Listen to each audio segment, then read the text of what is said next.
आज आपण एका अशा निर्णयाबद्दल बोलणार आहोत जो राज्यातील जवळपास 2 कोटी विद्यार्थ्यांच्या आरोग्यावर थेट परिणाम करणारा आहे. शाळेबाहेर मिळणारी chips, cold drinks, burger, package snacks आणि इतर जंक फूड आता सहज विकता येणार नाहीत.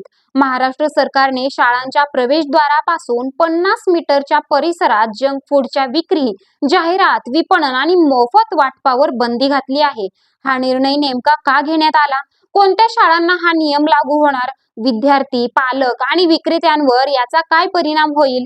आणि सर्वात महत्त्वाचं म्हणजे हा निर्णय मुलांच्या भविष्यासाठी किती आवश्यक आहे? चला सविस्तर जाणून घेऊया. नमस्कार, मी आरती. आपण पाहत आहात आझाद मराठी. महाराष्ट्र अन्न व औषध प्रशासन अर्थातच FDA ने राज्यातील सर्व शासकीय, अनुदानित, खाजगी, निवासी तसेच राज्य मंडळ, CBSE, ICSE आणि इतर सर्व शिक्षण मंडळाशी संलग्न शाळांसाठी हा आदेश जारी केला आहे. म्हणजेच राज्यातील सुमारे 1.8 लाख शाळा आणि जवळपास 2 कोटी विद्यार्थी या निर्णयाच्या कक्षेत येणार आहेत. या आदेशानुसार शाळेच्या प्रवेशद्वारापासून 50 मीटरच्या आत चरबी, साखर आणि मिठाचे प्रमाण जास्त असलेले, प्रक्रिया केलेले व पॅकेज खाद्यपदार्थ, शीतपेय आणि जंक फूड विकता येणार नाहीत. इतकेच नाही तर अशा पदार्थांची जाहिरात करणे किंवा विद्यार्थ्यांना मोफत वाटप करणे देखील प्रतिबंधित करण्यात आले आहे. FDA आयुक्त तुकाराम मुंडे यांनी स्पष्ट केले आहे की मुलांमध्ये निरोगी खाण्याच्या सवयी रुजाव्यात आणि भविष्यातील आरोग्यदायी पिढी घडावी, हा या निर्णयामागचा मुख्य उद्देश आहे.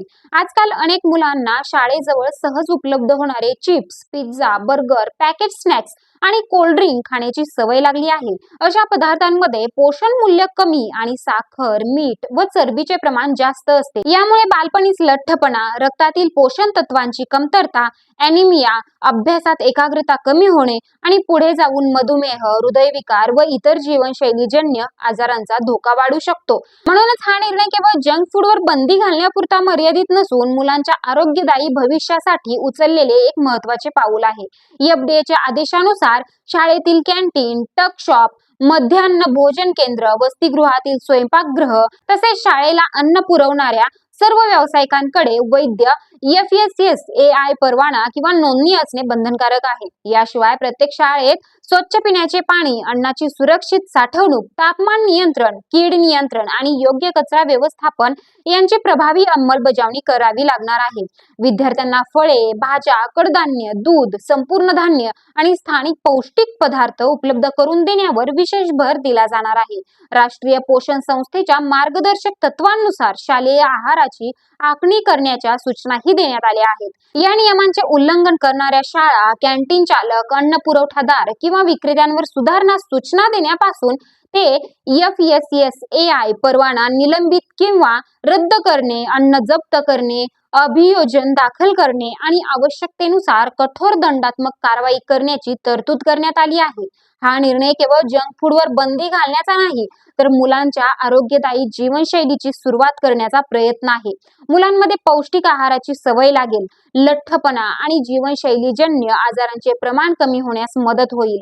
विद्यार्थ्यांची एकाग्रता, ऊर्जा आणि शैक्षणिक कामगिरी सुधारण्यास हातभार लागेल.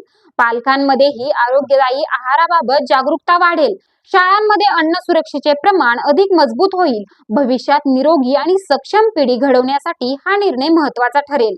एकूणच मुलांचे आरोग्य, शिक्षण आणि भविष्य सुरक्षित ठेवण्यासाठी महाराष्ट्र सरकार आणि अन्न व औषध प्रशासनाने उचललेले हे एक दूरदृष्टीचे पाऊल मानले जात आहे. तर मित्रांनो, शाळेबाहेर जंक फूडवर घालण्यात आलेली ही बंदी तुम्हाला योग्य वाटते का? अशा निर्णयामुळे विद्यार्थ्यांच्या आरोग्यात खरोखर सकारात्मक बदल होईल असे तुम्हाला वाटते का? तुमचं मत आम्हाला कमेंटमध्ये नक्की सांगा.